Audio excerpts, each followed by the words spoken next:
கிளையில் அமர்ந்தான். அப்போது அது பாரம் தாழாமல் உடைய அதில் தொங்கிபடி தியானம் செய்து கொண்டிருக்கும் வலாக்கியர்கள் கீழே விழாமல் அந்த கிளையை பிடித்துக் கொண்டான். முனிவர்கள் கொல்லப்படுவார்களே என்று அஞ்சி அவர்களை காப்பாற்ற விருப்பங்கொண்டு தனது தந்தை இருப்பிடம் நோக்கி செல்ல அந்த கிளையை தனது அலகால் பற்றி சிறகுகளை அடித்து உயர்ந்தான்.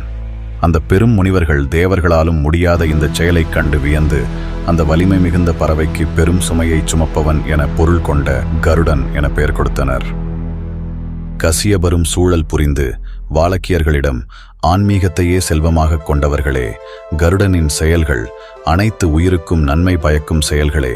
அவன் சாதிக்க நினைக்கும் இந்த பணி கடுமையானது. நீங்கள் அவனுக்கு அனுமதி வழங்குங்கள் என வேண்ட அவர்களும் ஆசீர்வதித்து இமயமலை நோக்கி சென்றனர். கருடன் மரகிளையை வீசிவிட்டு ஆமையையும் யானையையும் உண்டு பசியாறி தேவர்களை நோக்கி சென்றான். அமிர்தத்தை எடுக்க